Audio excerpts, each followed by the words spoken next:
그러면 기도하고 시작하도록 하겠습니다.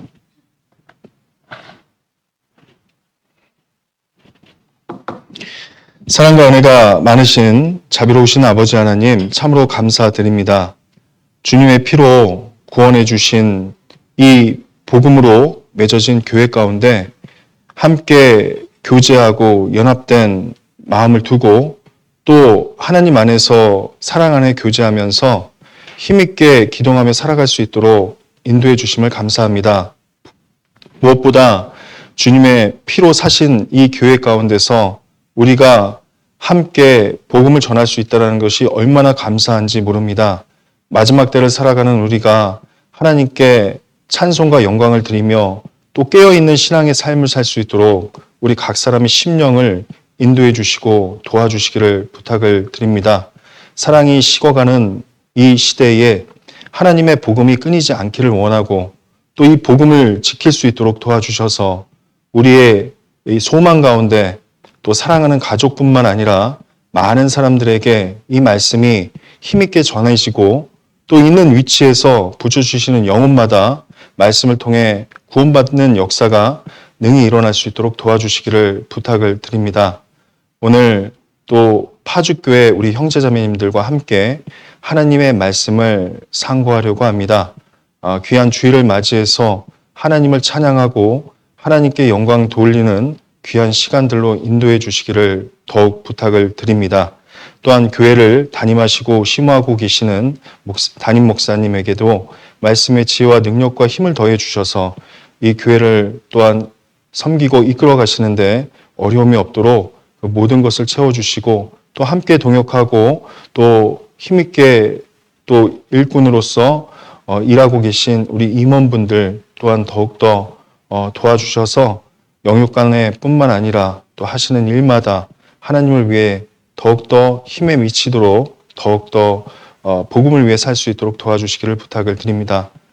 뿐만 아니라 우리 형제자매님들 또 하나님 안에서 영광된 삶을 살 수 있도록 또 믿음이 실족지 않게 붙잡아 주시고 항상 있는 위치에서 하나님께 은혜와 축복과 복을 받으며 남은 생을 주님을 위해 살다가 또 하나님께 영광 드릴 수 있는 삶이 되게 도와주시옵소서. 그리고 파주 북북교회 많은 영혼들을 채워주시고 또 이 교회에 많은 일꾼이 생겨날 수 있도록 하나님께서 도와주시기를 더욱 부탁을 드립니다. 오늘 말씀의 모든 시종을 주 성령께만 의지합니다. 저희를 죄에서 구원하여 주신 예수님 이름으로 아버지 하나님께 감사하며 기도드리옵나이다. 아멘.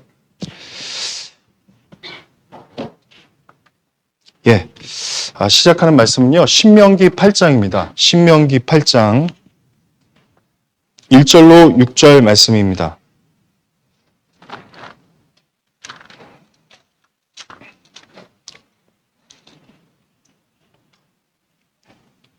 신명기 8장 1절로 6절 말씀입니다.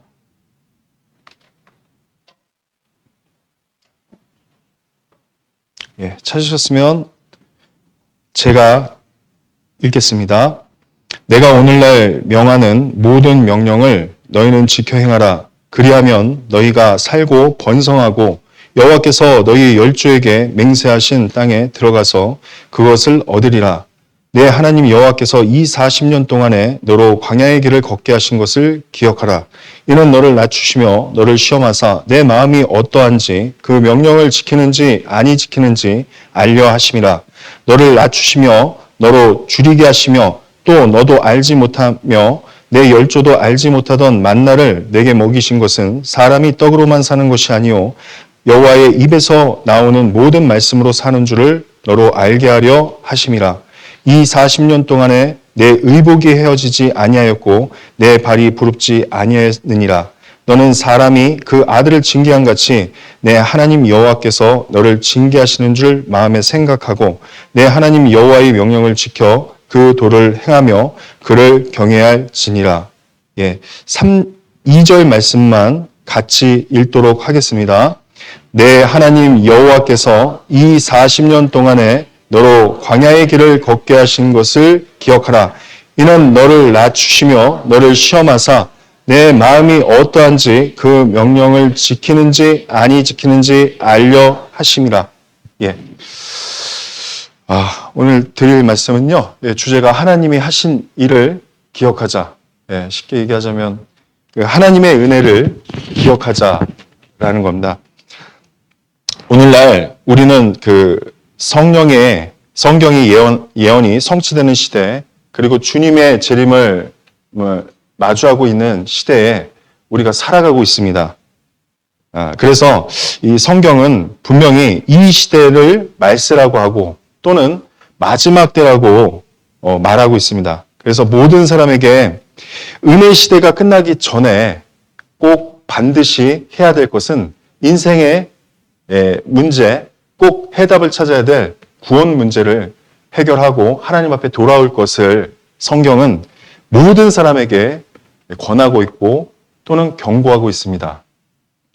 그래서 구원받은 교회에게도 오늘날 주님은 이 동일한 말씀으로 마지막 때를 말씀하시면서 우리에게 부탁하시는 것은 깨어있을 것과 그리고 하나님께서 내게 베푸신 하나님의 은혜를 반드시 잊지 말고 기억할 것을 우리에게 거듭 말씀하고 있는 겁니다.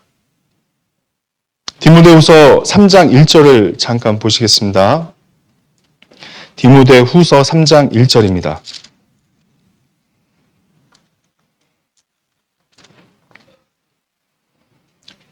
1절부터 5절입니다. 디모데후서 3장 1절에는 말세에 고통하는 때를 얘기하고 있는데 마지막 때에 일어날 일들에 대해서 얘기하고 있습니다. 제가 읽겠습니다. 내가 이것을 알라. 말세에 고통하는 때가 이르리니 사람들은 자기를 사랑하며 돈을 사랑하며 자긍하며 교만하며 회방하며 부모를 거역하며 감사치 아니하며 거룩하지 아니하며 무정하며 원통함을 풀지 아니하며 참소하며 절제하지 못하며 사나우며 선한 것을 좋아하지 아니하며 배반하며 팔며 조급하며 자고하며 쾌락을 사랑하기를 하나님 사랑하는 것보다 더하며 경건의 모양은 있으나 경건의 능력은 부인하는 자니 이 같은 자들에게서 내가 돌아서라. 여기 보시면 4절의 뒷부분에 쾌락을 사랑하기를 하나님 사랑하는 것보다 더하면 이렇게 써 있습니다. 이 마지막 때에 하나님을 잊어버리는 신앙, 그리고 형식적이고 외형적인 신앙의 생활을 하면서 세상과 타협하는 그런 사람들이 많다라는 거죠. 마찬가지로 쾌락을 사랑하기를 하나님 사랑하는 것보다 더한다는 말은요. 하나님의 은혜뿐만 아니라 하나님을 잊어버리는 시대가 오늘날 우리 시대라는 겁니다. 그래서 로마서 1장 21절로 23절에 보면요.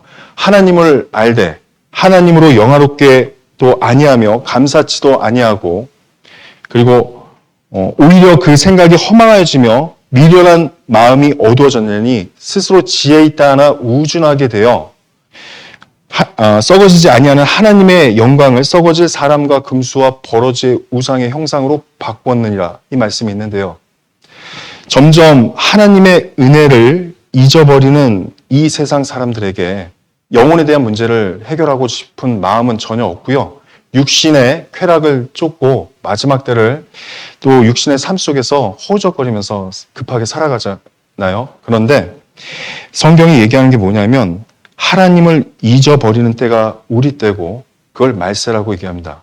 그리고 사랑이 점점 식어가죠. 그리고 스스로 지혜 있다 하나 우준하게 된다는 것은 어리석은 자들이 많다라는 거죠. 세상에 지식이 있고 지혜가 있다 해도요. 하나님을 찾지 않는 인생은 미련한 것입니다.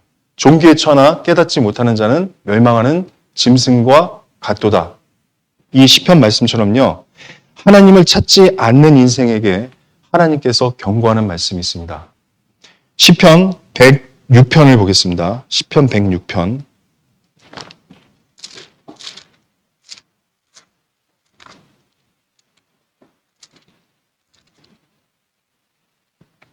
시편 106편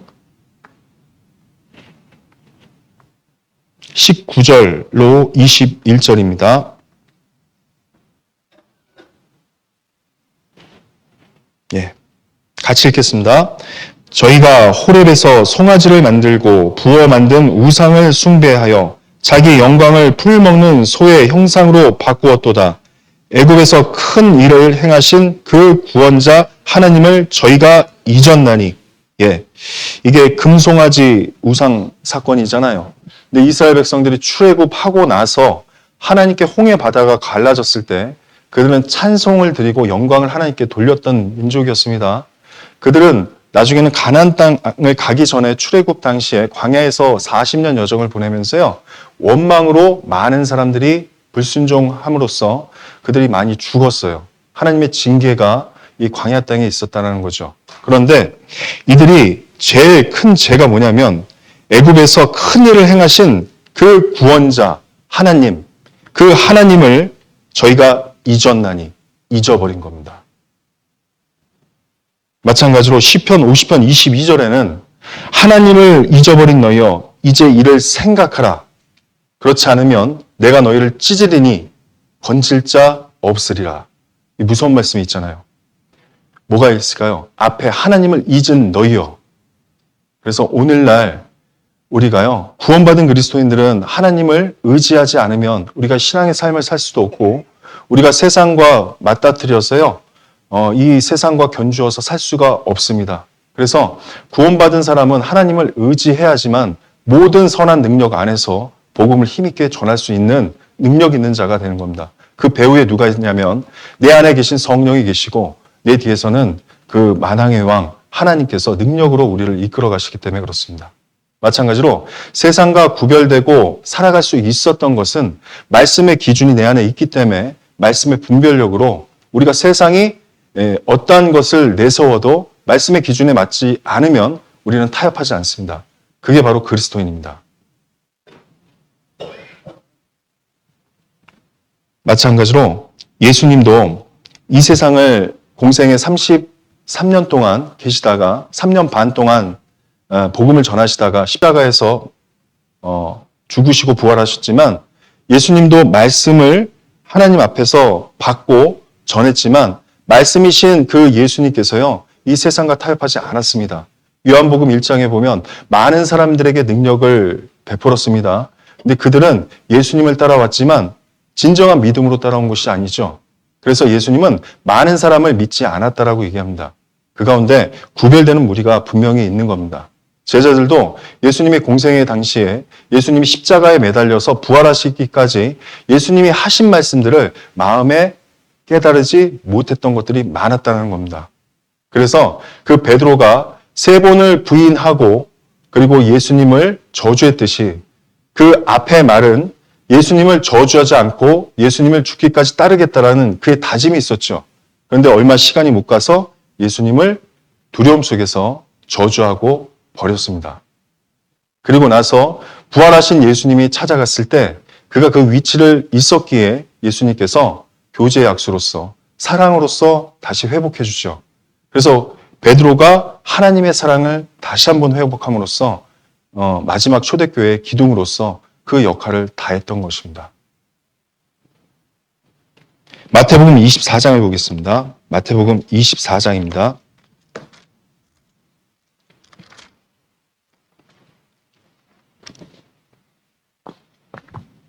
마태복음 24장 42절. 42절 같이 읽겠습니다. 그러므로 깨어 있으라. 어느 날에 너희 주가 임할는지. 그리고 44절도 같이 읽겠습니다. 이러므로 너희도 예비하고 있으라. 생각지 않을 때에 인자가 오리라. 여기 보면 이 말세의 마지막 때에 이 디모데후서 3장 1절에 얘기했던 것처럼 내가 이것을 알라. 말세에 고통하는 때가 분명히 있다라고 얘기했죠. 그 때를 지금 우리 시대라고 얘기해도 정확합니다. 사랑이 식어가는 시대.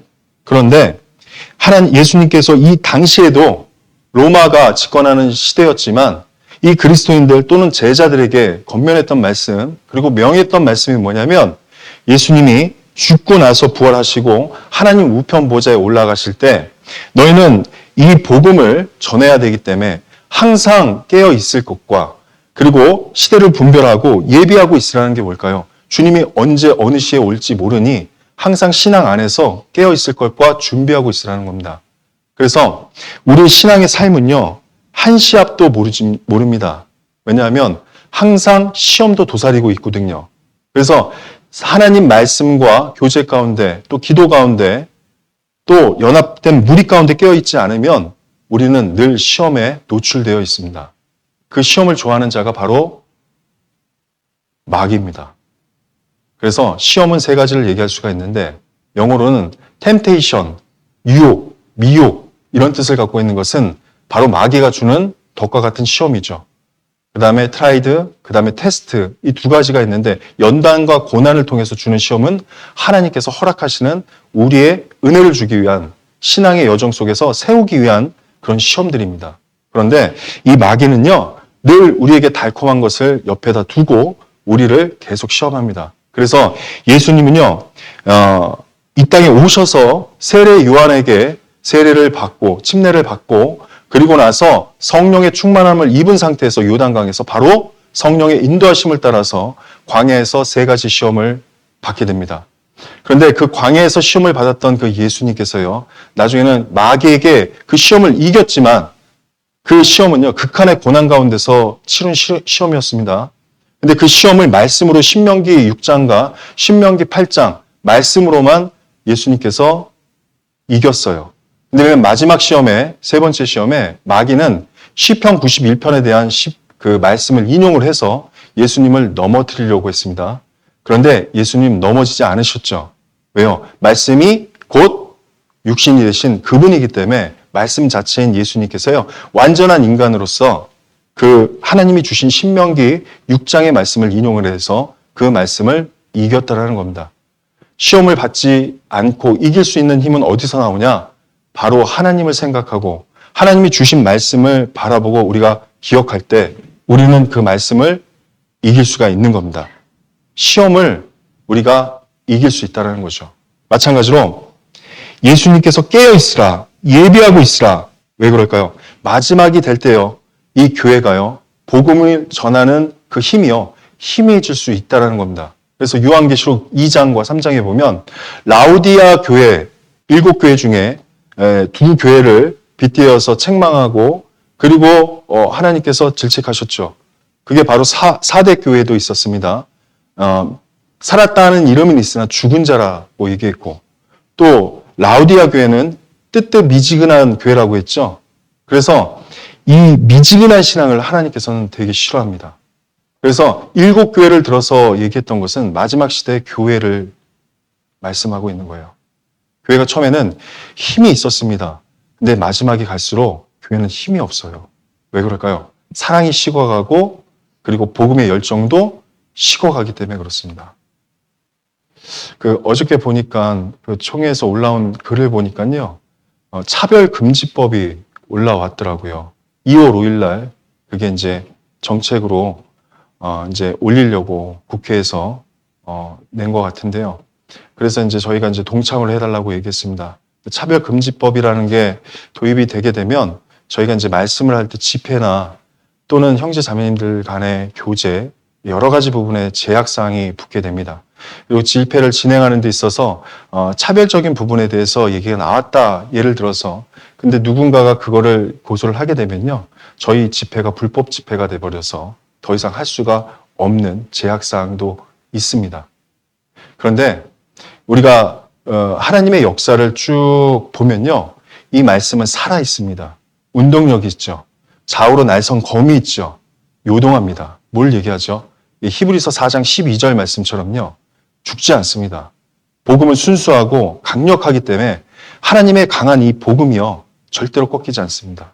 그래서 우리는 그 믿음이 있는 겁니다. 그래서 어떠한 시대가 막론하고 이 복음을 대적하려고 할 때요, 여기 벌이 말씀을 들으려고 합니다. 얘도 말씀을 듣는답니다. 예. 대적하려고 왔을 때요, 저희는 전혀 거기에 요동하지 않아도 될 것 같습니다. 왜냐하면 우리가 성경을 배우고 성경을 여지껏 우리가 몸소 체험해 왔기 때문에 하나님의 능력을 늘 교회 가운데서 입고 있지 않습니까? 그 큰 능력의 역사를 보는 게 바로 하계 수양회, 대전도 집회, 그리고 동계, 춘추계, 그때 합력해서 우리가 선을 이루지 않습니까? 그 모든 것이 어우러져서 복음을 위해서 많은 영혼들이 깨어날 때 우리는 감사와 찬양과 영광을 돌리잖아요. 그런데 조건이 어떠한 어려운 상황이라도 우리는 그거를 어려워하지 않습니다. 왜요? 하나님을 바라보고 하나님을 의지하기 때문에 그렇습니다. 만약에 우리가 신앙생활을 하는 여정 가운데 이 말씀처럼 하나님을 잊고 하나님의 은혜를 잊고 떠나 있다라면 우리는 이런 감사와 영광을 우리가 몸소 체험할 수가 없죠. 그리고 세상의 안주에서 여기 솔로몬의 잠언처럼요, 전도서처럼요, 헛되고 헛되며 헛되고 헛되니 모든 것이 헛된 인생 가운데서 근심하고 염려하며 살아가겠죠. 그런데 우린 그렇지 않습니다. 모든 매듭이요, 성경의 중심이 돼서 하나님의 말씀 한 중심 안에서 기준을 잡고 우리는 그걸 바라보고 소망을 두고 살아가는 자이기 때문에 어떠한 환경이 노출이 돼도요, 잠깐의 위협이 있더라도요, 움찔할 수는 있지만 크게 뿌리 뽑히지는 않습니다. 요동하지 않습니다. 왜요? 하나님이 임재하시고 하나님이 각 교회마다 돌아다니시면서 두루 행하시면서 그 성령의 역사를 피우고 계시기 때문에 우리는 그 믿음이 있습니다. 그래서 세상 주관자들 그리고 위정자들이 아무리 권세로서 교회를 복음을 전하는 이 진리의 교회를 막는다 하더라도요, 절대로 이 순수한 복음은 꺼지지 않는다라는 믿음이 있습니다. 그래서 우리 형제자매님들 항상 이런 어려움이 있다, 개인적인 어려움이 있다 해도요, 우리가 예수 그리스도를 바라보고 나를 구원해 주신 그 은혜를 바라봤을 때요, 거기다 소망을 두시는 게 그게 진리고 답입니다. 그래서 그거를 생각하면은 얼마나 그 감사한지 모릅니다. 그래서 예수님께서도 얘기했던 게 십자가에 마태복음 27장에 십자가에서 못 박히시잖아요. 근데 24장에 왜 깨어 있으라고 했고 예비하고 있으라고 얘기했을까요? 모든 것들의 시험이 도사리고 있습니다. 그리고 주님이 곧 오신다라는 것을 항상 인지하고 있고, 그리고 마음에 항상 경계심을 갖고, 그리고 긴장된 신앙생활을 할 것을 얘기하고 있습니다. 안 그러면 복음을 전하는 데 힘이 없고 희미해집니다. 교회가 하나 돼서 복음을 전한다고 얘기를 하는데 그 자리에 빠져 있지는 않은가요? 그리고 그 자리에 함께해서 협력해서 힘을 내야 되는 그 자리에서 내가 빠져 있다는 것은 하나님의 상급을 잃어가는 겁니다. 형제자매님들, 한 가지 제가 물어보겠습니다. 여지까지 신앙생활 하면서 우리가 쌓았던 그 상급이 이루어질까요? 이루어지지 않을까요? 이루어지지 않습니다. 어떤 게 이루어지냐면 이 교회당에서 오늘부터 교제에 떨어졌다. 잠언 18장 1절부터. 그러면 그 떨어진 그날부터 만약에 1년, 2년, 3년 동안 교회에 떨어져 있는 그 날수에 그 상급을 잃어버리는 겁니다. 여지껏 쌓았던 상급은 하나님의 영광된 상급이기 때문에 우리가 하늘에 갔을 때 보화처럼 쌓여져 있습니다. 하지만 남은 기간에 떨어져 있는 삶은 하나님께 버려지는 거예요. 그래서 아무리 힘들어도 하나님 앞에 붙어 있어야 됩니다. 데마가 사도행전에서 왜 맨 마지막에 바울이 디모데 전후서를 쓸 때 거기에 데마 이름이 있었을까요? 그가 끝까지 동역을 했으면 데마는 영광스러운 동역자 누가처럼 기록이 되지 않았을까요? 그리고 그 옛날 같이 사역했던 마가 잠깐의 시련은 있었지만 다시 그가 회복해서 바울의 큰 동역자가 되는 이름으로 기록됐듯이 데마는 인내하지 못했어요. 그리고 복음에서 사역하면서 끝까지 견디지 못했습니다. 경주하다가 중간에 탈락된 거죠.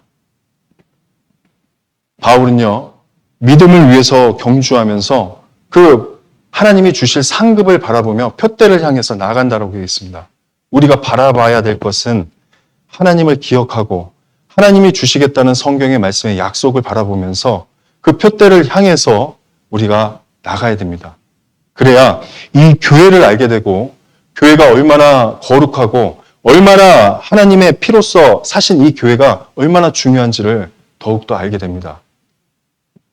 예수님이 십자가에서 못 박히시기 전에 깨어있고 예배하고 있으라는 것은 그 제자들을 겟세마네 동산에 데리고 올라갔을 때 기도를 할 때 그 제자들이 다 잤죠. 3번을 받습니다. 그런데 예수님과 함께 기도하는 제자들이 없었어요. 그리고 베드로가 이 땅에 내려왔을 때 겟세마네 동산에서 기도하고 내려왔을 때 베드로가 행한 게 뭐죠? 말고라는 종의 길을 자기의 우분에 쳐서 떨어뜨렸습니다. 베드로는 하나님에 대한 예수님에 대한 의롭다함은 있었지만 의리는 있었지만 그가 못했던 게 뭐냐면 기도가 없었던 겁니다. 그래서 기도로 깨어 있어야 될 것과 우리가 항상 예배하고 있어야 될 것은 항상 이 주님 안에서 하나님을 기억하면서 이 교회 가운데서 주시는 말씀을 마음에 담고 있어야 됩니다. 안 그러면 언제 어느 시에 마귀가 사단이 나를 계속 시험할 때 노출돼서 내가 그 안에서 쓰임을 받고 있는 나를 늦게 발견할 수도 있다는 거예요. 형제자매님들 간에 다툼이 있었습니다. 그러면 시기하고 질투하는 마음도 있습니다. 입 밖으로 내지 않지만 이 마음에 불편함이 있습니다. 그런데 그거를 오래 갖고 있다는 것은 나의 손해입니다. 그리고 그 상황이 어디서부터 발생했냐? 하나님과의 단절이 있기 때문에 신앙에 문제가 발생했기 때문에 형제 자매님들을 대할 때 사랑으로 대하는 것이 아니라 불편하게 대하는 마음이 생기는 겁니다. 먼저는 내가 문제가 시작된 거예요. 어떤 문제일까요? 하나님과의 교통이 끊어진 겁니다. 그때 돌아보셔야 돼요. 하나님을 기억하고 다시 하나님이 주신 은혜를 맛보려고 말씀 앞에 나가야 됩니다. 그래야 하나님의 교통이 온전하게 이루어졌을 때 우리는 그 온전한 사랑 안에서 연합이 정확하게 이루어질 수가 있는 겁니다. 오늘날 우리 시대를요, 망각의 시대라고 합니다. 망각, 생각이 없는 시대. 근데 이 시대를 영어로는 어뮤즈먼트라고 합니다. 어뮤즈먼트. 이 어뮤즈먼트의 어원을 보면요, 그리스어에서 파생됐다고 하는데요. 제가 찾아보니까 이게 옛 프랑스어에 대한 의미를 담고 있더라고요. 근데 어떤 뜻이냐? 멍하니 쳐다보다, 속이다, 뭐 바보로 만든다 이런 뜻이 있습니다. 그런데 이 영어로서 어뮤즈먼트는요, 오락, 즐거움, 쾌락, 유의를 얘기하고 있습니다. 무엇을 얘기할까요? 지금 우리 시대에 문명이 많이 발달됐습니다. 볼거리들이 많죠. 그리고 예전에는 저 어렸을 때는 우리 기성세대들 그리고 아버지, 어머니들 또는 이제 위 사람들은 전철을 타면은 신문을 많이 봤습니다. 그렇죠? 그리고 글을 읽었습니다. 근데 지금의 시대가 문명이 발달되니까 책을 찾아볼 수는 없고요. 신문도 찾아볼 수가 없죠. 전철에서 뭘 하냐면 휴대폰이나 패드를 꺼내놓고 고개를 숙이고 있는 시대. 미디어에 노출되고 너무 심각한 상황까지 간 시대가 바로 지금의 시대죠. 뭘까요? 그 안에 모든 것이 담겨져 있는 겁니다. 옛날에 휴대폰 광고할 때 내 안에 작은 세상이라고 해서 모 회사에서 광고했던 폴더폰이 있었습니다. 그게 처음 나왔을 때, 야, 대단하다. 그런데 그 말 그대로 내 안에 작은 세상이 이루어진 겁니다. 그게 뭘까요? 세상 주관자, 마귀가 권속 아래 있는 이 세상을 담아두고요. 여기에서 사람들을 유혹하고 미혹해서 마지막 때 미디어에 노출되게 해서 사람을 여기다가 고립시킵니다. 생각 없는 사회를 만들어버리죠. 그게 지금 현 주소인 우리 시대를 얘기하고 있습니다. 그래서 병원에 가면요, 목 디스크 환자도 많아요. 왜 그럴까요? 고개를 숙이고 다녀요. 하늘을 봐야 되는데, 고개를 숙이는 청소년들도 많습니다. 그리고 이기적이죠. 나만 알아요. 나만 알아요. 핵가족화가 되니까 어른에 대한 공경심이 떨어집니다. 배운 게 없어요. 부모로부터 예절을 배워야 되는 그 시기에 오히려 내 아이, 내 자식 하다 보니까 보호 본능의 과잉이 심화되니까 나중에는 이 노출에 대한 부분이 나중에는 더 심각해지는 겁니다. 그러니까 어른도 아버지, 부모님에 대한 예법도 아예 몰라요. 교회를 왔는데 심지어는 인사를 안 합니다. 그리고 책망을 하고 권면을 하면 대드는 아이들은 없겠지만 그런 아이들도 교회가 아닌 다른 학교나 주변에서 많이 볼 수가 있습니다. 뭘까요? 우리의 것이 사라지고 있습니다. 그 옛날 조선시대 선진들이 지켰던 그 문물을 겸비한 예법들이 사라지고 있습니다. 그게 우리 시대의 지금 현 주소입니다. 조선은 팔도 강산이었죠. 대한민국은. 그리고 예의가 준했던 나라였습니다. 근데 동방예의주국이란 이름 자체가 무색하게 됐죠. 오늘날 그렇습니다. 그게 우리 현 주소예요. 그래서 청소년들, 교회에 있는 청년들, 우리 교회가 참 감사한 게 성경을 중심으로 배웠을 때는 성경은 질서의 하나님께서 질서를 가르쳐 주십니다. 그리고 부모에게 순종할 것을 얘기하고 부모에게 복종할 것을 가르치죠. 이게 성경 안에 있는 질서입니다. 이게 맞는 거죠. 그래서 우리가 오늘날 이 시대를 어뮤즈먼트, 마귀가 권속 아래 있는 이 시대를 오락, 유희, 쾌락 이런 시대를 얘기하고 있습니다. 생각이 없는 시대. 그래서 청소년들이 생각이 없습니다. 우발적으로 일으키는 사건들이 많죠. 왜 그럴까요? 사랑이 식어가는 게 아니라 교육이 잘못된 겁니다. 하나님의 유전을 받아야 될 우리가 세상의 유전을 따라가다 보면요. 이 모든 것들이 희석돼서 지워져 버립니다. 그래서 사사시대가 일어난 겁니다. 사사시대에 하나님을 망각했던 것은 그들의 여호수아가 있었을 때는 힘있게 하나님을 외치면서 나아갔던 민족입니다. 그리고 말씀의 유전으로 통해서 그들에게 가르쳤습니다.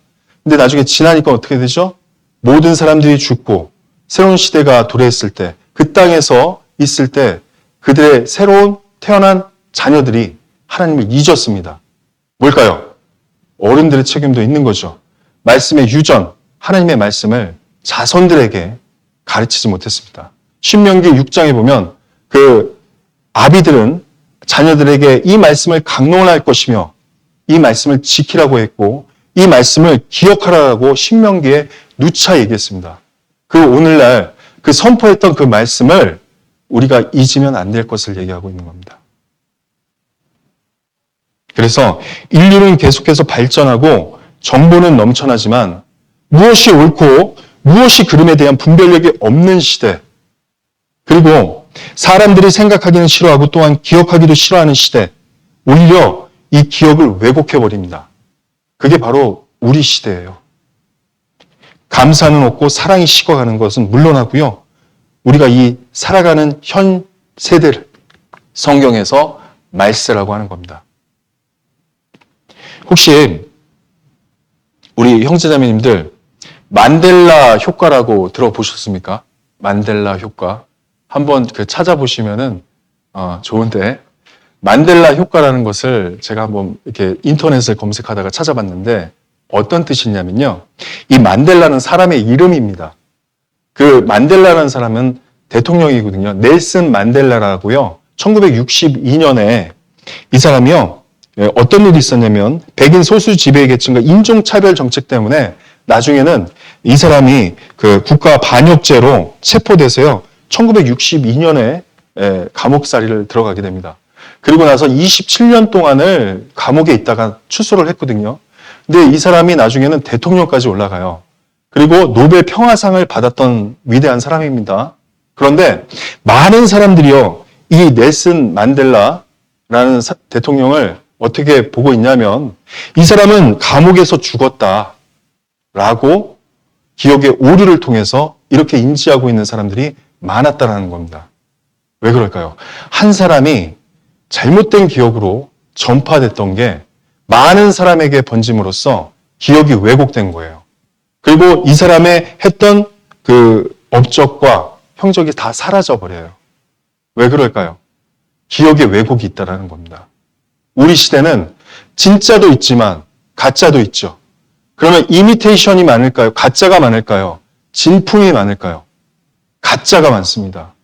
가짜에 노출돼서 우린 가짜를 사고 가짜를 들고 가면서 진짜처럼 살아가는 거짓된 삶을 살죠. 맞습니다. 진짜를 찾기가 어려운 시대가 우리 시대입니다. 성경도 왜 성경에 보면 요한복음 17장 3절에 보면 갑자기 요한복음 잠시만요.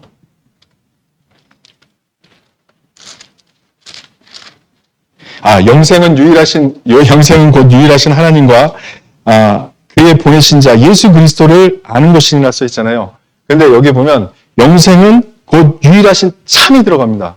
참 하나님과 이렇게 들어가잖아요. 근데 하나님과 이렇게 들어가도 되는데 왜 참이 들어갔을까요?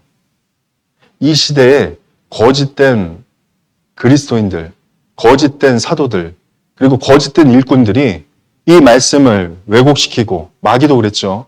뿐만 아니라 유대교가 집권하는 시대에 아주 강력했습니다. 그러니까 이 하나님의 말씀을 전하는 데 있어 방해가 많이 됐던 거죠. 그래서 이 말씀에 이 요한이 기록할 때 유일하신 참이라는 게 붙은 겁니다. 진리죠. 진리.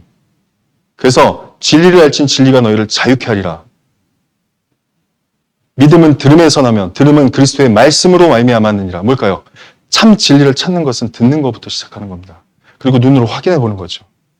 그렇지 않으면 우리가 하나님인지 아닌지를 애매모호하게 알게 돼서 교회의 구원을 받았다고 하지만 이 자리에 없는 분들도 있죠.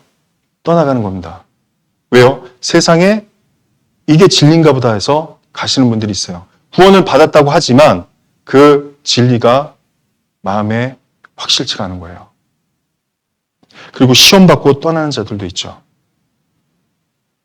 그래서 이 만델라 효과는 단순한 개인의 기억 착오를 넘어서요, 다수의 사람들의 동일한 잘못된 기억을 공유함으로써 그 기억을 왜곡시키는 거, 이 현상을 만델라 효과라고 얘기합니다. 예. 그리고 또 하나 중요한 것은 우리가 역사를 배우잖아요.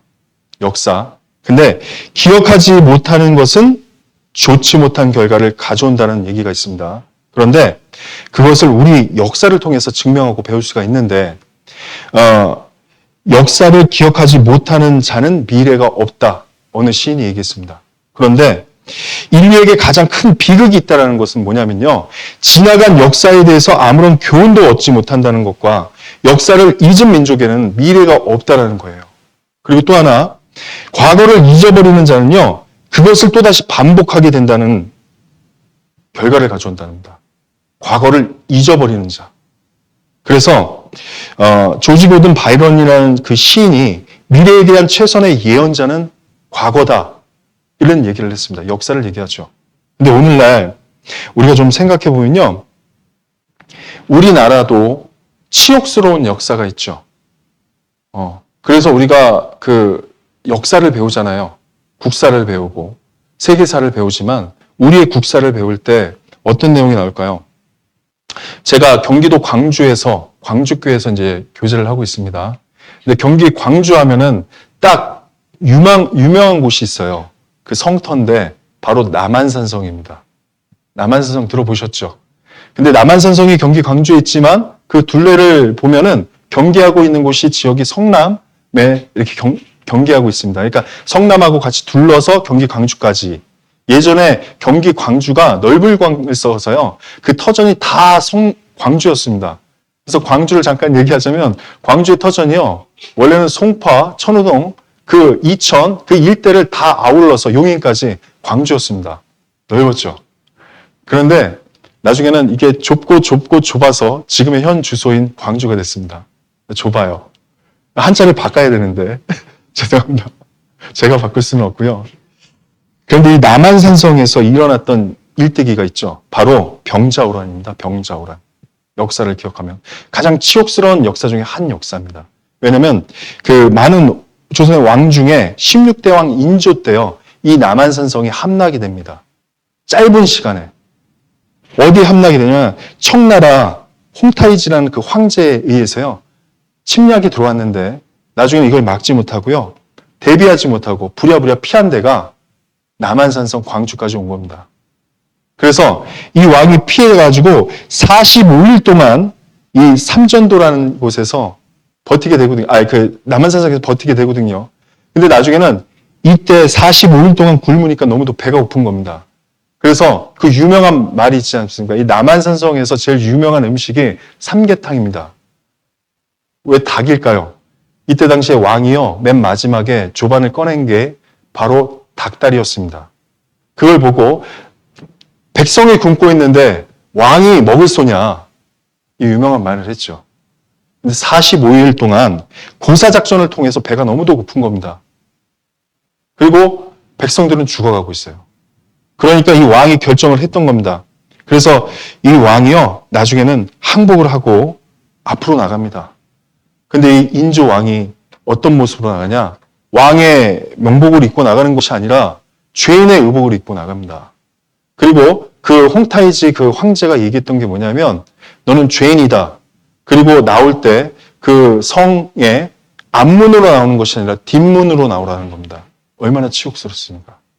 죄인의 모습이에요.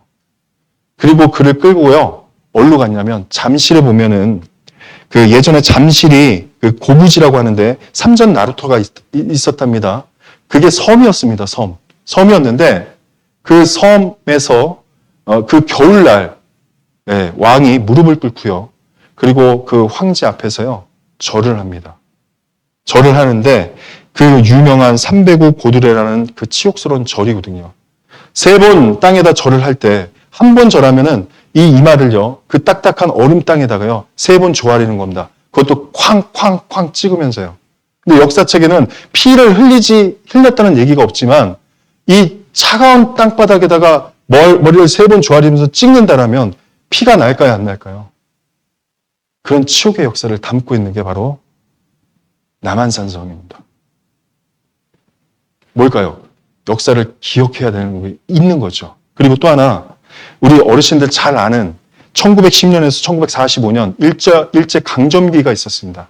이때 대한제국이 일본에게 완전히 넘어가죠. 나라가 없어집니다. 그리고 독립하는 시기에 35년이라는 시간이 걸렸죠. 많은 선열들의 피가 흘렀습니다. 그리고 독립을 외쳤죠. 그리고 나라 없는 35년의 세월을 너무도 서럽게 살았습니다. 그 민족이 바로 대한민국입니다. 창씨개명도 하고, 그래서 일본 언어를 배워서 조선의 정신을 없애려고 했고, 그래서 지금의 우리가 학교라는 게 있는 이유가 이때 때문에 그렇습니다. 우리는 어학 땅이었죠. 조선의 어를 배웠던, 홍익인간의 정신을 배웠던 민족입니다. 그런데 그 정신을 완전히 말살시키는 그게 바로 학교였습니다. 왜요? 우리의 정신을 없애려고 했던 그 역사도 치욕이죠. 근데 우리는 담고 있습니다. 그래서 일본과 축구를 하면 죄송합니다. 피 터지죠. 이런 역사를 안고 있기 때문에 그렇습니다. 왜요? 우리 자녀들에게 유산으로 물려주고 있습니다. 너무도 잘하는 것 같습니다. 그런데 그 나라를 대적하고 그 나라를 그 적으로 적대시하라는 게 아닙니다. 이런 게 있는 이유가 뭘까요? 보세요. 역사를 기억한다는 것은요. 이 일을 다시 반복하지 않는 역사를 갖기 위한 겁니다. 그리고 국방을 강하게 해서 국력을 길러서 힘을 길러서 자체적으로 방어하기 위한 거죠. 다시 그 역사를 반복하지 않는다라는 그 중요한 마음이 있습니다. 그래서 우리나라가 지금 전 세계에서요. 국방력이 아시죠? 전 세계 5위입니다. 147개국에 비해서 5위를 하고 있어요. 자주국방이고 수출하는 민족이 되어버렸어요. 전 세계 선진국입니다. 대단한 나라예요. 핵무기가 없는데 어떻게 5위를 했을까? 이게 바로 대한민국이라는 거예요. 지금의 그 역사를 기억했던 민족들, 그리고 역사를 기억했던 사람들이 다시는 이 역사를 반복하지 말자라고 자주국방을 외쳤던 우리가 일구어냈던 겁니다. 그러면 오늘날 하나님은 어떨까요? 하나님은 반복해서 이스라엘 백성들에게 과거에 있었던 하나님의 일들을 기억하라고 신명기부터 명했죠. 창세기부터. 그런데 오늘날 이 말씀과 동일하게 우리 구원받은 교회에게도 하나님의 음성이 있습니다. 하나님께서 하신 일을 그 은혜를 꼭 기억하라고. 그리고 이 말씀에 대한 것은 명령이었습니다. 엄히 명했습니다. 왜냐하면 죄인을 구원하신 하나님의 은혜를 잊는 것은 그건 자녀의 도리가 아닌 것입니다.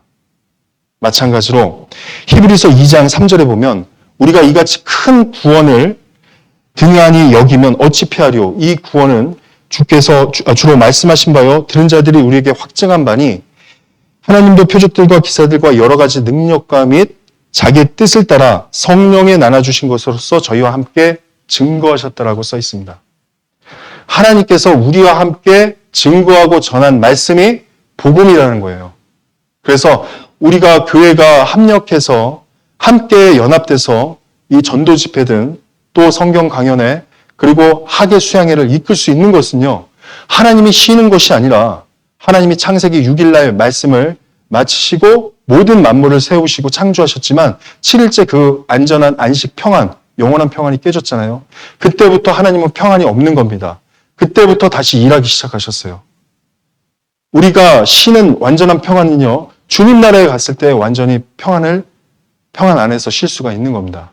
그래서 하나님도 이 동일한 말씀 가운데 우리와 함께 역사하셔서 우리와 함께 복음을 위해서 수고하고 희생하고 헌신하고 우리와 함께 일하고 계시는 겁니다. 교회가 비밀이 뭘까요? 내가 잘해서 구원받는 것이 아닙니다. 우리의 기도가 하나님 앞에 기쁘시게 했기 때문에 하나님께서 응답해 주셨기 때문에 구원이 이루어지는 겁니다. 나를 내세우면 절대 안 됩니다. 우리가 아닙니다. 하나님께서. 그래서 모든 찬송과 영광을 받으실 만한 그분이 오직 하나님이어야 돼요. 그래서 우리 교회도 되게 중요하죠. 근데 위로부터 하나님께서 주시는 것들이 있기 때문에 교회가 공급받는 겁니다. 그래서 교회가 하나님을 기억하고 또 하나님 앞에서 하나님을 기쁘시게 할 때 교회가 많은 열매를 맺힐 수 있는 겁니다. 그러려면 기쁘시게 할 수 있는 조건이 뭐냐면 연합입니다. 연합. 교회의 다툼과 시기와 질투가 없어야 되겠죠. 그리고 앞에 있는 목사님을 비롯해서 앞에 또 수고하고 있는 앞에 앞서서 일하는 또 일꾼들이 계시잖아요. 그러면 우리 형제자매님들은 또 도와주셔야 돼요. 그리고 앞에 계신 분들은 섬겨주시잖아요. 근데 그 수고가요, 그냥 있었겠냐 이거예요. 아닙니다. 하나님께서 그 기뻐하시는 것을 보고 주시는 것들이 있습니다. 말라기 3장에 보면, 10장에 보면 하늘 문을 열어서 하나님을 시험해 보라 그러죠. 그리고 시험해 봤을 때 하나님이 그 기쁨으로 하늘 문을 열어서 우리에게 주시는 보화들이 많다는 겁니다. 왜요? 먼저는 하나님의 창고를 채우는 게 하나님을 기쁘시게 하는 겁니다. 그래서 시간이든 그리고 물질이든 헌신과 희생과 수고 이 모든 것들이 하나님 창고에 쌓여지는 겁니다. 그게 바로 11조입니다.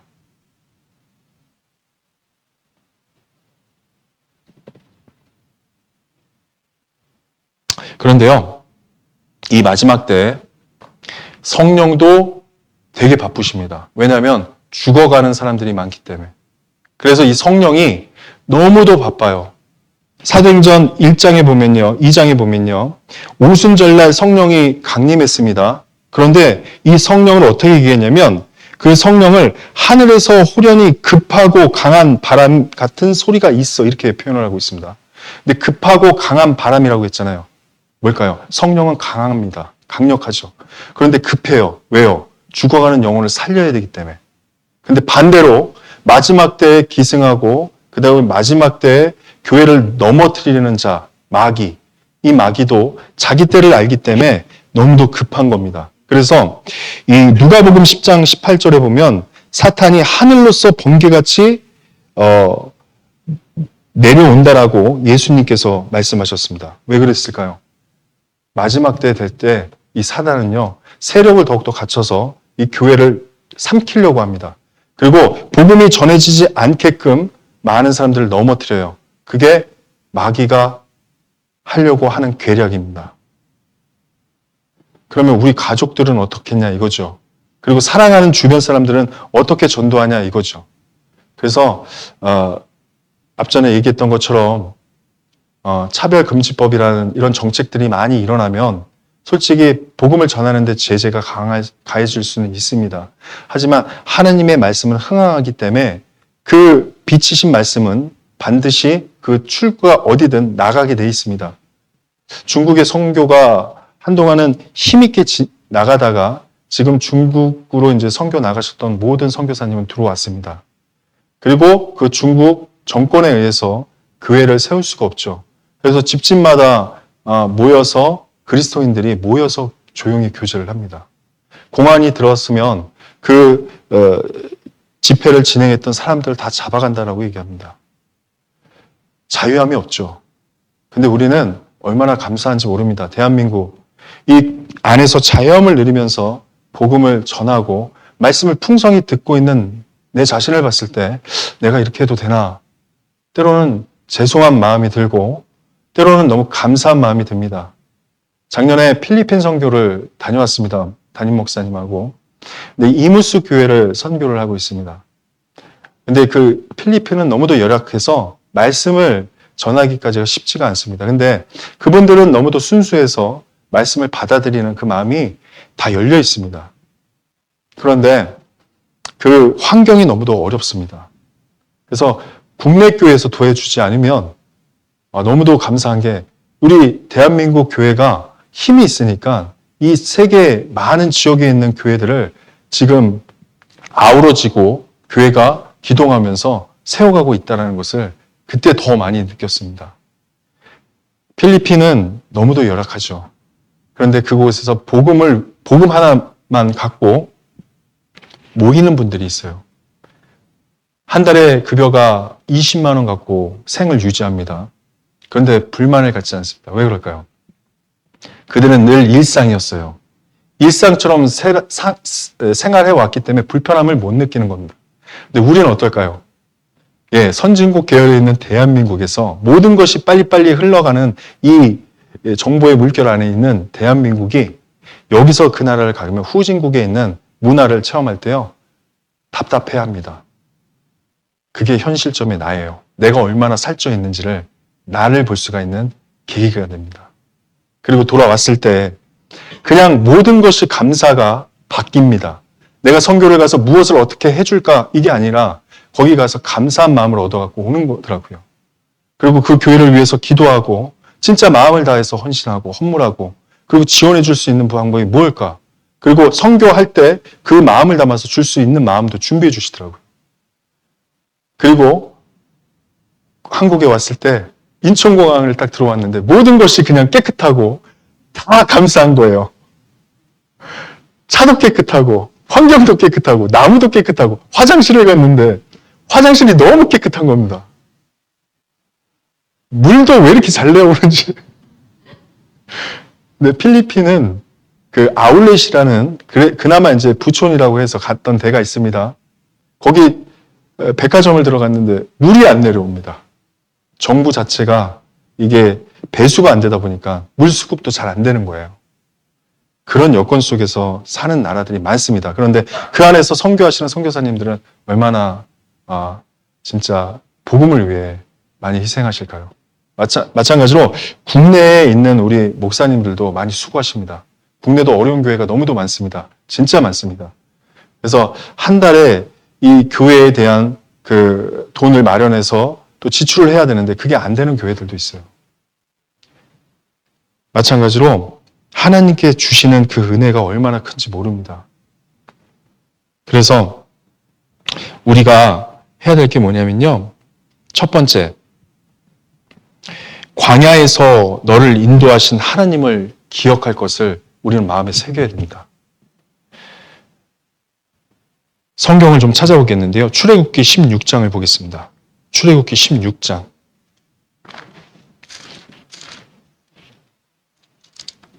3절. 예.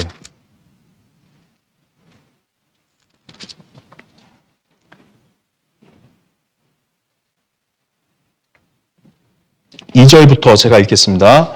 이스라엘 온 회중이 이 그 광야에서 모세와 아론을 원망하여 3절 같이 읽겠습니다. 그들에게 이르되 우리가 애굽 땅에서 고기 가마 곁에 앉았던 때와 떡을 배불리 먹던 때에 여호와의 손에 죽었다면 좋았을 것을 너희가 이 광야로 우리를 인도하여 내어 이 온 회중으로 줄여주게 하는도다.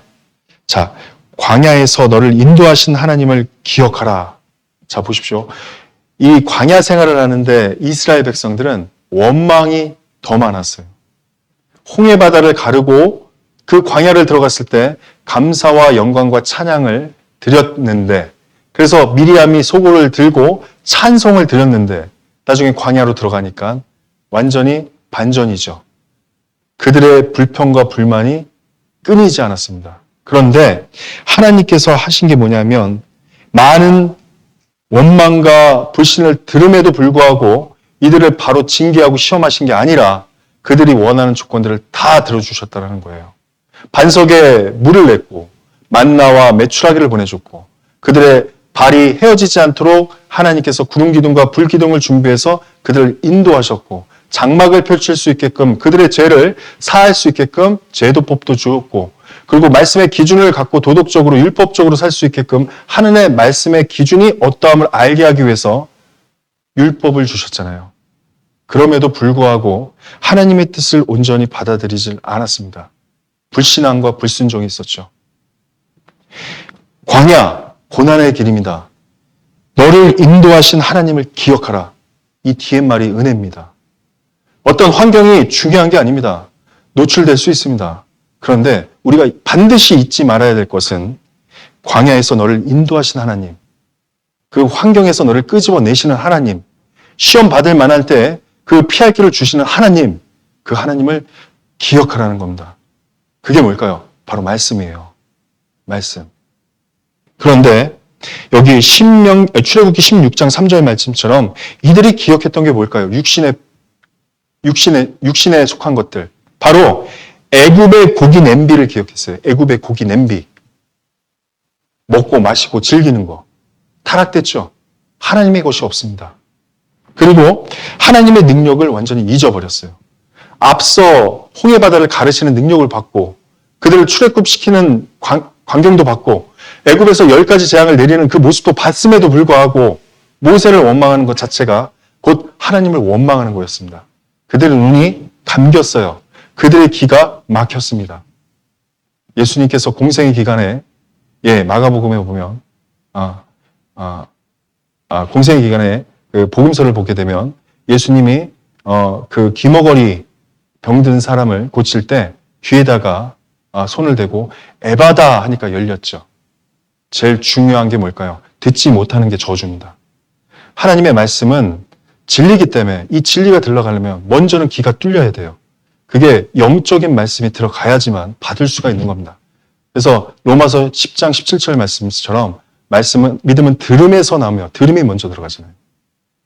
에바다, 열려라. 그래서 이들의 귀와 눈이 막혔어요. 저주받았죠. 그래서 하나님께서 보고 나중에는 이들을 심판해버립니다. 원망과 시비와 질투 때문에 이들은 많이 그 땅에서 죽게 돼요. 우리는 항상 이 고난받는 위치에서 기억할 게 뭐냐면요. 하나님의 속성인 은혜 있잖아요. 사랑을 늘 기억하셔야 돼요. 왜 나한테 이런 게 오지? 하나님이 나를 사랑해 주시는구나. 그럼 나는 하나님 앞에 이 시험을 어떻게 이겨야 될까? 그 놓고 기도해야 됩니다. 그 상황을. 원망할 게 아니고요. 그리고 하나님의 능력이 매일 만나와 같이 나에게 부어지고 있습니다. 그런데도 그거를 늘 먹다 보니까 귀찮아지는 거예요. 뭘까요? 영적인 무감각함과 영적 무지가 내 안에 들어오는 겁니다. 그걸 경계하셔야 돼요. 깨어있지 못한 신앙이 되는 겁니다.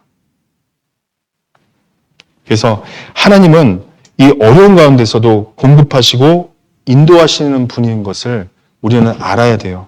그래서 믿음의 사람은요, 절망보다 무엇을 먼저 생각하냐면 하나님의 약속을 기억합니다. 절망보다. 그래서 우리가 어떠한 문제가 발생했을 때 하나님 하면서 기도하잖아요.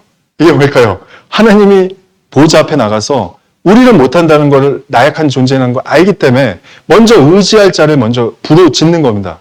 그래서 습관처럼 어떠한 문제가 일어나거나 어려움이 발생했을 때, 그리고 마음에 문제가 있을 때 하나님 하면서 기도하잖아요. 한숨을 내뱉으면서. 그게 뭘까요? 하나님 앞에 바짝 엎드리는 겁니다. 그게 경외잖아요. 두렵고 떨리지만 하나님께 내비칠 수 있는 것은 먼저가 되셔야 돼요. 우선순위가 바뀌면 안 될 것을 얘기하는 겁니다. 그래서 하나님께서 그 가난한 시절에 그 어떤 사람이요, 가난한 시절에 매 끼니를 간구했던 성도가 있었습니다.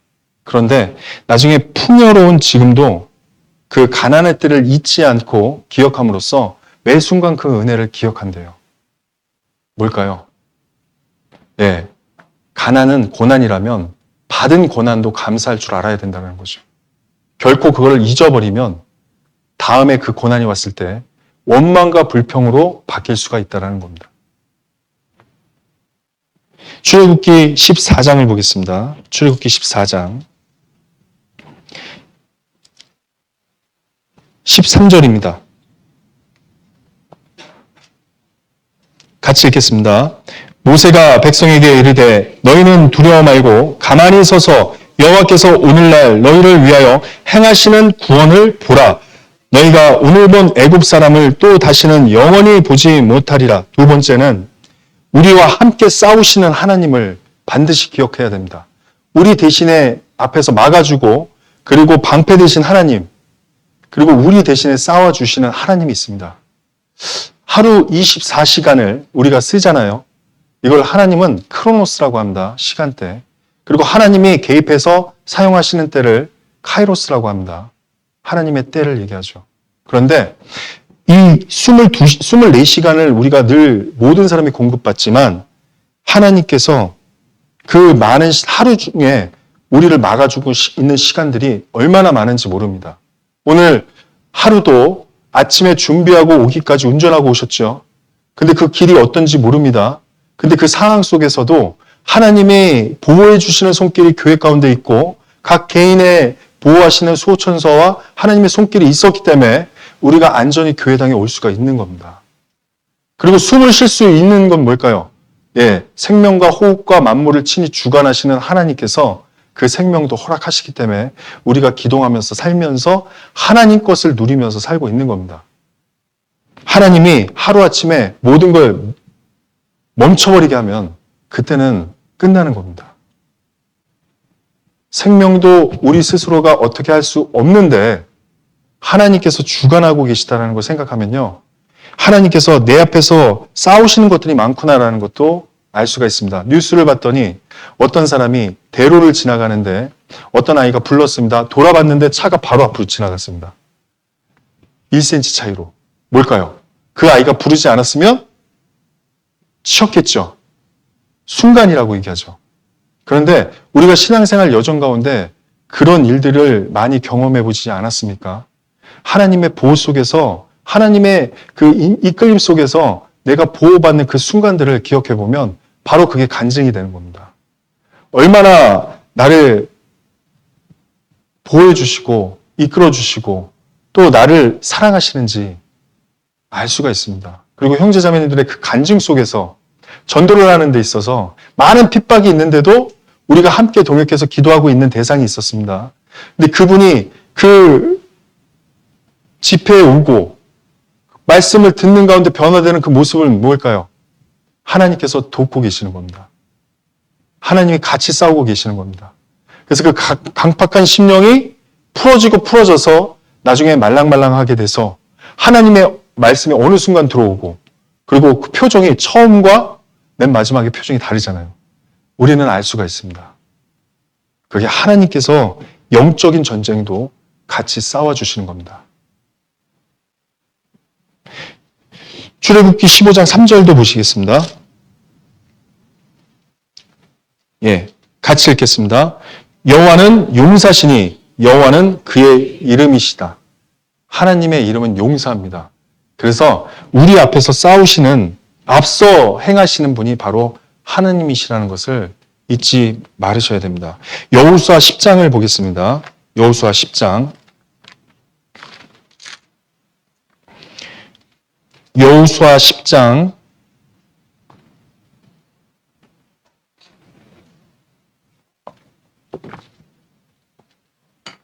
12절.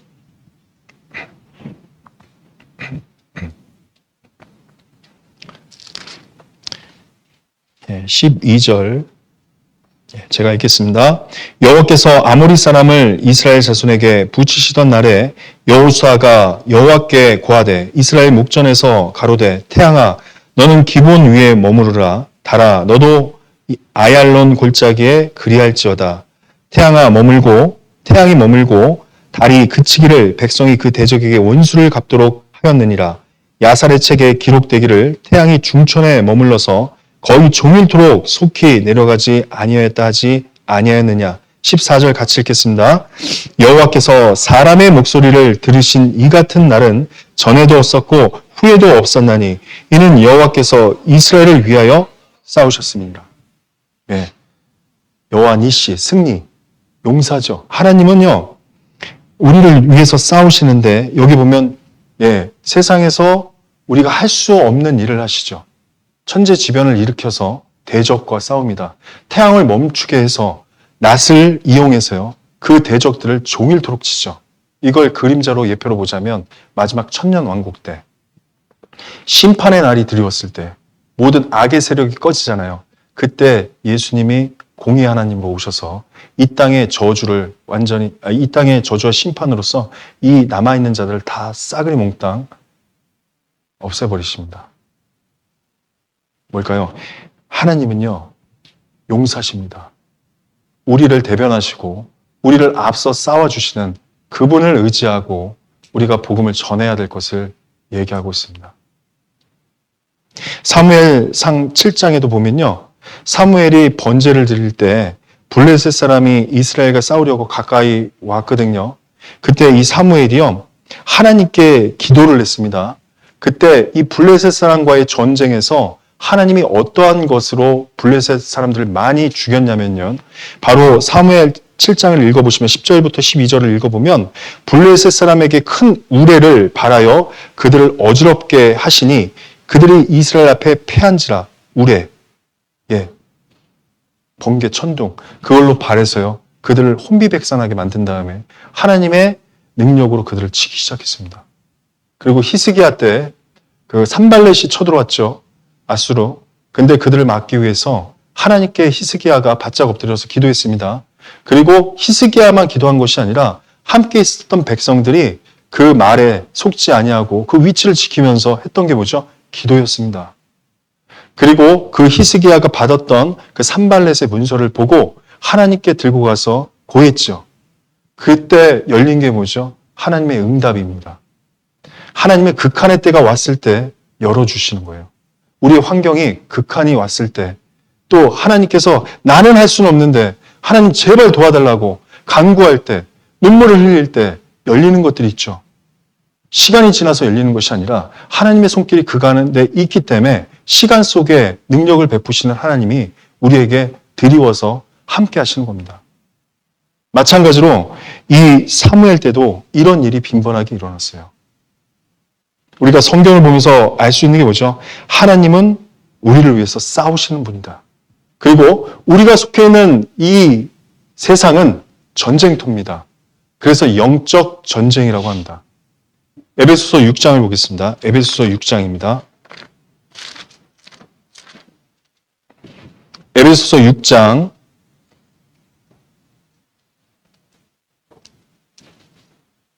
10절로 12절 말씀입니다. 찾으셨으면 같이 읽겠습니다. 정말로 너희가 주 안에서와 그 힘의 능력으로 강건하여 지고 마귀의 계계를 능히 대적하기 위하여 하나님의 전신갑주를 입으라. 우리의 씨름은 혈과 육에 대한 것이 아니요 정사와 권세와 이 어둠의 세상 주관자들과 하늘에 있는 악의 영들에게 대함이라. 하나님의 전신갑주를 얘기하고 있죠. 근데 영적 전쟁입니다. 매 순간이요. 그래서 이게 육신의 법과 내 안에 성령의 법이 서로 대적함으로써 내가 하고 싶은 일을 하지 못하게 한다는 갈라디아서 5장 말씀도 있습니다. 뭘까요? 육신으로 봤을 때는 이 아말렉을 육신이라고 하는데 그 아말렉을 진멸하지 않으면, 치지 않으면 우리가 육신의 종이 됩니다. 개인적인 신앙을 봤을 때도요. 그러면 성령의 종으로서 성령의 능력 안에서 우리가 살려면 하나님의 것을 많이 취해야 되겠죠. 그게 말씀과 기도로 거룩하여지는 것, 그리고 교제입니다. 그리고 교제 안에 있어야지만 우리가 성을 지킬 수가 있는 거죠. 그 옛날 에스라는 이 성을 건축했지만 수룹바벨이 이 성전이 무너지고 나서 수룹바벨과 여호수아가 올라가서 그 성을 쌓기 시작했습니다. 근데 그들이 성을 쌓았을 때는 그 성을 완공을 시켰지만 그 안에는 말씀이 없었죠. 그래서 이 지체는 있지만 지체 속에 가장 중요한 소프트웨어, 말씀이 있어야 되는 겁니다. 그래서 에스라가 나중에 2차 때 가고, 그 다음에 에스라가 가서 그들을 정화시키죠. 그리고 구별시킵니다. 그리고 말씀이 들어가니까 그들의 말씀의 기준이 되죠. 돌아오는 자가 많았습니다. 그리고 나서 나중에는 성의 침략을 받으니까 나중에 누가 가죠? 느헤미야가 3차 때 갑니다. 느헤미야가 3차 때 올라가서 귀화돼서 나중에는 그 성을 다시 회복시키는데 성전을 지은 것이 아니라 성의 울타리, 성벽을 쌓죠. 근데 성벽을 쌓을 때 누가 있었죠? 12지파에게 그거에 대한 직무를 맡겼습니다. 그리고 그 12지파가 했던 게 뭐냐면 낮에는 일하고 밤에는 무기를 들고 창을 들고 놓지 않았습니까? 뭘까요? 예, 삼킬 자, 마귀, 두루다니며 삼킬 자를 찾는다고 했죠. 이 마귀가요, 틈이 나면은 대적자로 들어오는 겁니다. 그러니까 우리가 이 성을 지키려면 성벽이 안전한 울타리가 돼 있어야 될 것을 얘기합니다. 이게 교제거든요. 교제 안에 있어야 모든 것이 안전해집니다. 그래서 모든 것이 주님이 주시는 은혜 가운데 영적인 전쟁 속에서 우리가 해야 될 것은요, 그 위치를 지키는 것과 또 하나님의 말씀을 기억하는 것과 그리고 시험을 받았을 때 하나님의 말씀으로 돌아오는 겁니다. 예. 그래서 호세아서에 그 외침이 있었잖아요. 여호와께로 돌아오라. 돌아오라. 이 말씀의 외침이 호세아 선지자가 많이 말씀을 하고 있었습니다. 그리고 세 번째는 십자가에서 구원을 이루신 우리 구주 예수 그리스도를 기억하는 겁니다. 이게 너무도 중요한 겁니다. 복음입니다. 시편 103편을 보겠습니다. 시편 103편. 시편 103편 2절로 3절입니다.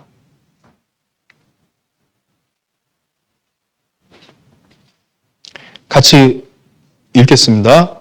내 영혼아 여호와를 송축하며 그 모든 은택을 잊지 말지어다. 저가 내 모든 죄악을 사하시며 내 모든 병을 고치시며. 그렇죠. 내 영혼아 여호와를 송축하며 그 모든 은택을 잊지 말지어다. 시편 기자도 이렇게 기술하고 있죠. 그런데 저가 내 모든 죄악을 사하시며, 이게 은혜입니다. 우리가 구원 받는 것이 뭘까요? 내 죄를 단번에 사해 주신 예수 그리스도의 피, 그 피를 잊으면 안 됩니다. 그 피가 내 안에 묻어 있습니다. 그게 증거죠. 그래서 로마서 5장 8절에 보면 우리가 아직 죄인 되었을 때 그리스도께서 우리를 위하여 죽으심으로 하나님께서 우리에 대한 자기의 사랑을 확증하셨느니라. 확증하셨느니라. 예수님이 주신 은혜가 너무도 큰 겁니다. 십자가의 은혜요. 그 누가복음 22장을 보겠습니다. 누가복음입니다. 누가복음 22장 19절입니다.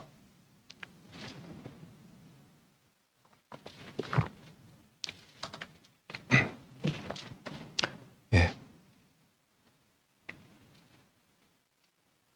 누가복음 22장 19절 같이 읽겠습니다.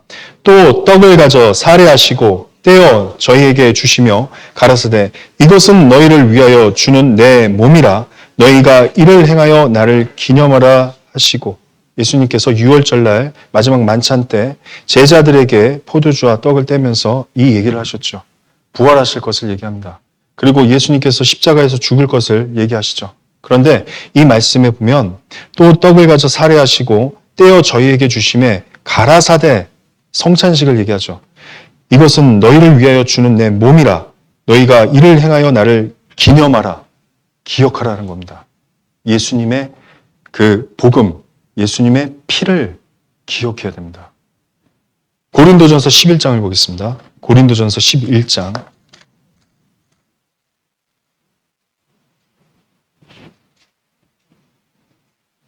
23절입니다. 제가 읽겠습니다. 내가 너희에게 전한 것은 주께 받은 것이니 곧 주 예수께서 잡히시던 밤에 떡을 가지사 축사하시고 떼어 가라사대 이것은 너희를 위하는 내 몸이니 이것을 행하여 나를 기념하라 하시고 식후에 또한 이와 같이 잔을 가지고 가라사대 이 잔은 내 피로 세운 새 언약이니 이것을 행하여 마실 때마다 나를 기념하라 하셨으니 26절 같이 읽겠습니다. 너희가 이 떡을 먹으며 이 잔을 마실 때마다 주의 죽으심을 오실 때까지 전하는 것이라. 기념할 것을 두 번 강조하시죠. 예수님이 하신 일을 기억하셔야 돼요. 십자가에서. 이게 너무도 큰 겁니다. 그래서 이같이 큰 구원을 등한히 여기면 어찌 피하리요. 예. 복음이 제일 중요한 겁니다. 교회가 있어야 될 목적이 뭘까요? 전도하는 것, 영혼을 전하는 것, 그리고 교회의 몸된 교회를 세우는 것, 이 두 가지가 있어야 되는 겁니다. 복음이 전해지지 않는 교회는 살아있는 교회가 아닙니다. 죽어있는 교회입니다. 그리고 이 교회 안에서 몸을 세워야 되니까 성장이 있어야 됩니다. 그리고 많은 일꾼이 교회 가운데 세워져야 됩니다. 그게 진정한 하나님이 보시는 교회입니다. 그래서 예수님은 자신의 죽음을 기념하라 했던 것은요, 그 죽음은 단순한 순교가 아니라는 거예요. 뭐냐? 죄인을 위한 대속의 희생이라는 거예요. 대속의 희생물로 왔기 때문에 이 대속을 드리는 그 예수님 한 분 때문에 인류가 구원을 받은 겁니다. 너무도 큰 은혜죠. 그래서 구원이 그렇게 큰 겁니다. 이같이 큰 구원이라고 얘기했던 것처럼 이 구원을 등한히 여기시면 안 돼요. 구원이 명확하지 않다, 구원이 확실하지 않다, 그러면요, 힘을 내서 구원을 받기를 간절히 하셔야 됩니다. 우리 어르신들 이제 연세로 보자면 우리 은장의 분들이 이제 빨리 이제 하나님 만나는 부분이잖아요. 나이로 보자면. 죄송합니다. 이런 얘기해서. 근데 하나님 만나면 너무 좋은데. 근데 그 나이의 연수에 따라서 보자면은 우리 어르신들이 구원이 확실히 아니신 분들도 있어요. 근데 돌아가시기 직전에 구원받는 분이 있고요. 그리고 구원받았다고 신앙생활 했지만 죄 가운데서 항상 벌벌 떠시는 분들이 있었어요. 근데 나중에 상담하고 교제하고 복음을 다시 정리해서 드리면 그때 확실하게 또 구원받으시는 분이 있어요. 그러면 그때 행동들이 변화가 일어나시는 분들이 분명히 있었습니다. 뭘까요? 하나님의 말씀은 살아있기 때문에 그렇습니다. 복음으로 사람을 바꿀 수가 있는 겁니다.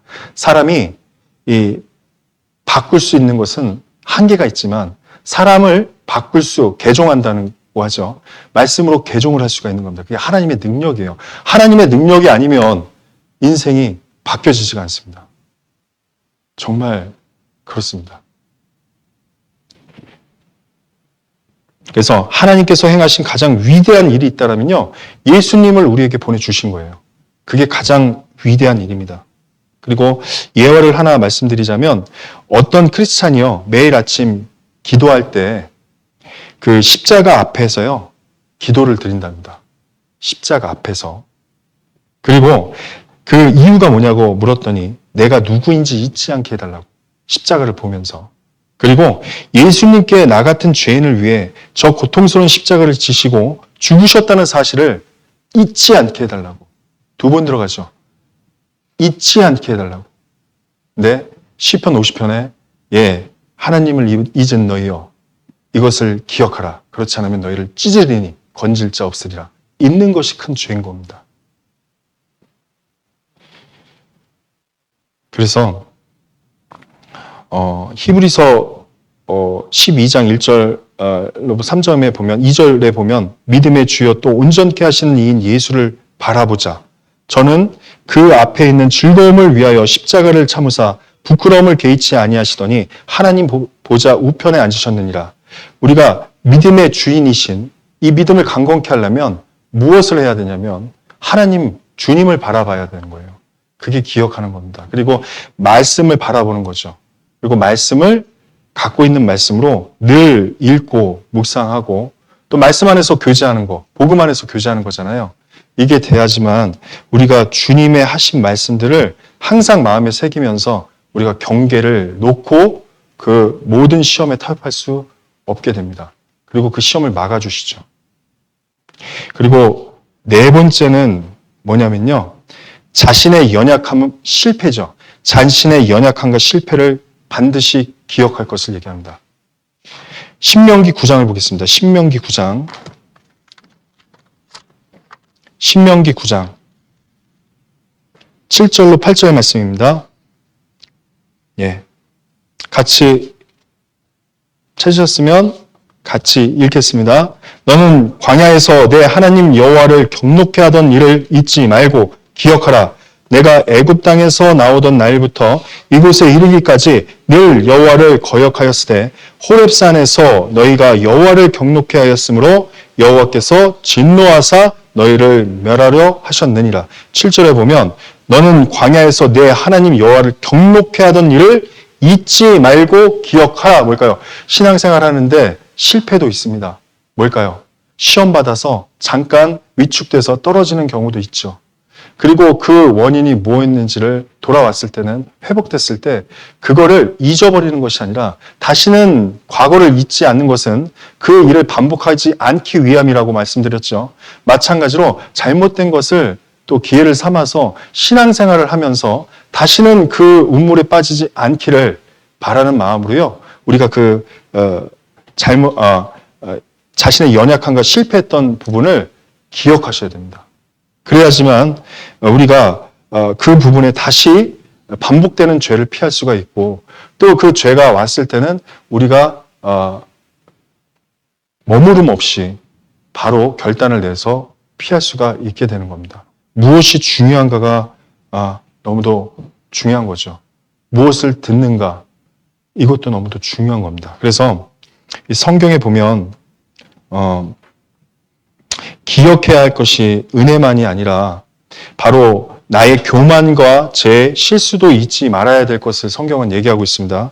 잊을 때 우리 스스로 의롭다 여긴다는 건 뭘까요? 교만이 올라온다는 거예요. 이 죄가요. 그래서 이 성경의 여러 그 예문을 보게 되면요. 있었던 일들을 보게 되면 헤롯은 충이 먹어 죽었죠. 그게 자신을 드러냈습니다. 헤롯, 예. 그리고 나발은 그 다윗이 지켜주고 행했던 일을 잊어버렸죠. 그 은혜를 잊어버렸어요. 그가 미련한 자잖아요. 그래서 하나님이 나발을 쳐서 그를 죽였습니다. 은혜를 잊었어요. 그리고 또 여호람은요 왕이지만 그 남은 삶이 평생에 문둥병이 들어서 문둥병자로 살다가 생을 마감했죠. 뭘까요? 자신의 과거를 돌이키고 뉘우치고 또 그 상황에 빠지지 않기를 마음을 붙잡아야 될 그 시기에 하나님께 영광을 돌려야 되는데 자기에게 돌렸어요. 교만이죠. 그래서 교회 가운데 조심해야 될 게 있습니다. 봉사를 하고 또 어떠한 일을 하고 전도를 할 때 나를 막 드러내려고 하시는 분들이 있다라면 그건 진짜 조심해야 됩니다. 왜냐하면 왼손이 한 일을 오른손이 모르게 하라. 이 말씀이 있듯이요. 우리는 모르는 가운데 하나님만이 알아주시면 됩니다. 그래서 하나님께서 알아주시니까 그 위치를 딱 지키시면서 내가 청소를 하든 쓰레기를 줍든 그거 하나님이 작은 것 하나도 잃어버리지 않는다라는 큰 약속이 있으니까 그거면 된 겁니다. 그리고 그게 복음에 합력해서 선을 이루는 것들 중에 다 들어가는 거기 때문에요. 여기 와서 앉아서 새 영혼이 말씀을 듣는다. 근데 복음 안에서 함께 봉사했던 모든 그 상급이 같이 분깃을 나누는 것입니다. 그 옛날 다윗이요.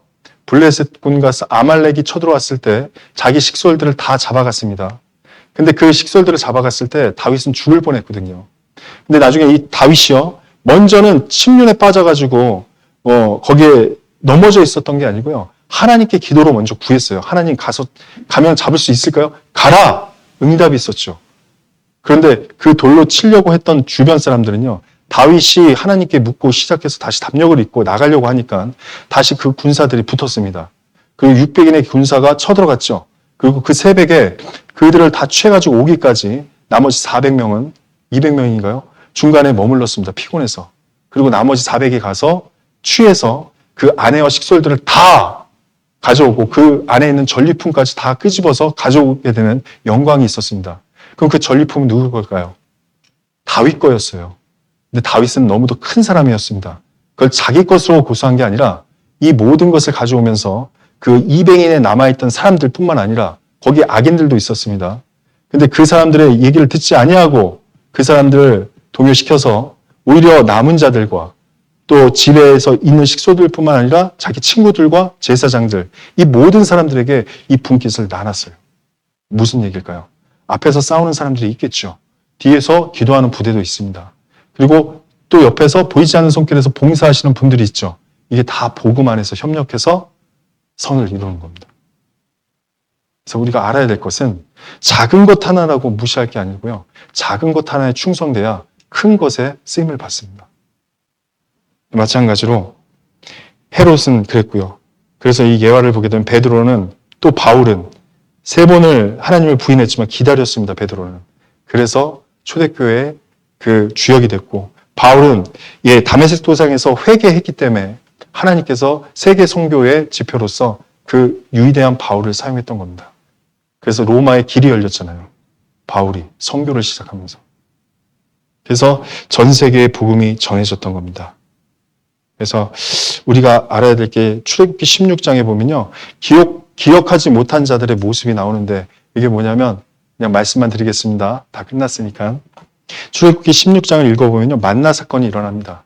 첫 번째는 하나님을 날마다 필요한 만큼 공급해 주는데 자기 친들이 받았을 때 이 식물을 아주 꿀 섞은 과자라고도 외치면서 맛있게 먹었습니다. 그리고 욕심을 냈죠. 그리고 그들은 새벽에 구했습니다. 근데 이게 민수기로 넘어가면요, 이들이 원망을 하기 시작합니다. 탐욕과 심히 큰 재앙으로 이들은 시험판을 받는데 하나님의 시간이 지날수록 은혜를 잊어버려요. 먹고 있는 만나의 은혜를 잊어버립니다. 그리고 이스라엘 중에 섞여 있는 사는 무리가요, 탐욕을 품으면서요, 많은 사람들의 군중 심리를 일으켜갖고 같이 죄를 짓게끔 만들어요. 그 무리가 있는 겁니다. 그래서 교회 가운데 당 짓는 게 위험한 거죠. 그리고 이 만나를 어떻게 표기하냐면, 만나는 가시와 같고 모양은 진주와 같았더라, 이렇게 얘기하는데 나중에는 그 맛이 기름 섞은 과자만 같더라. 느끼하다는 거예요. 꿀 섞은 과자가 아니라 이제 기름 섞인 거예요. 꿀이 기름으로 바뀌었습니다. 다르죠? 그리고 마지막으로 민수기 21장 5절로 6절을 보면 이들이 이 만나를, 우리 마음이 박한 식물을 싫어하노라, 하나님의 은혜를 싫어하는 게 뭘까요? 잊어버린 거예요. 하나님이 주시는 것이 얼마나 큰지를, 가치를 상실한 거죠. 진주를 사야 되는데 돼지의 여물을 사는 겁니다. 뭘까요? 우리의 구원은요, 바꿀 수 없는 겁니다. 하나님 나라에 가기에 굉장히 필요한 것은 구원이지 다른 어떤 것도 여기에 부속물이 끼어들 수가 없다는 거예요. 우리가 갖고 있는 구원 너무도 중요합니다. 그리고 이 구원을 주신 하나님을 우리가 기억하고 하나님을 의지할 때 하나님은 하늘에서 너무도 기뻐하실 겁니다. 그런 자들을, 작은 자들이지만 이런 자들을 교회 가운데 두시고 이 안에서 복음을 전하게끔 허락하신 겁니다. 그래서 하나님은 우리 시대에 더욱 힘있게 교회를 들어서 쓰시려고 하시는 겁니다. 그래서 우리 파주 북북교회 형제자매님들, 지금은 우리가 한 80명 정도 교제하신다고 들었습니다. 그런데 지금도 많은 숫자입니다. 적은 숫자가 아닙니다. 그리스도의 군사이기 때문에요. 구원 받은 사람이 천하보다 귀하다고 그랬죠? 그럼 여기는 몇 명이 모여있는 걸까요? 80명이면. 하나님의 군대입니다. 그래서 수에 민감하실 필요는 없고 다만 우리가 전하는 그 마음이 중요한 겁니다. 한두 사람이 모인 마음속에서 열정이 일어나고 그 열정 속에서 복음이 터지는 겁니다. 그래서 성령의 기름이 있고 말씀이 부어졌을 때 말씀이 불같지 아니하냐, 말씀이 들어갈 때 이 기름을 태울 때 성령의 열정이 일어나는 겁니다. 그때 우리가 힘있게 전할 수가 있습니다.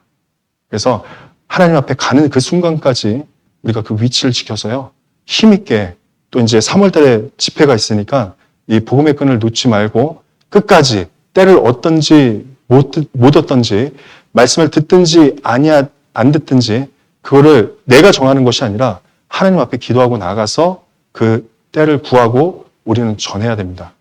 그래서 마음에 대한 정비를 잘 하셔서 하나님을 생각함으로써 우리가 위로를 받고 늘 기억함으로써 하나님 안에서 사는 그리스도인이 되셨으면 좋겠습니다. 예, 기도하겠습니다. 사랑과 은혜가 많으신 아버지 하나님, 참으로 감사드립니다. 하나님께서 또한 귀한 말씀을 우리에게 주셔서 또 말씀으로 하나님을 생각하고 하나님의 하신 일들을 또 생각하는 시간을 가졌습니다. 우리의 마음에 말씀이 부음받아 더욱더 하나님의 말씀을 사모하고 그 말씀이 이루어지는 역사를 늘 보면서 교회를 더욱더 생각하고 교회 안에 더 많은 영혼들이 채워질 수 있도록 하나님께 간절히 기도합니다. 특별히 이 파주 북부의 교회를 허락하셔서 우리 사랑하는 형제자매님들 또 함께 연합해서 또 서로 사랑하며 복음을 힘있게 전하고 있습니다. 목사님을 중심으로 많은 복음이 전해질 수 있도록 도와주시고 더욱더 사랑으로 연합하고 그 가운데 많은 성령의 역사가 일어날 수 있도록 하나님께서 인도해 주시기를 부탁을 드립니다. 이 시간 이후에 모든 일정도 전능하신 아버지 손에만 의지합니다. 저희를 죄에서 구원하여 주신 예수님 이름으로 아버지 하나님께 감사하며 기도드렸습니다. 아멘.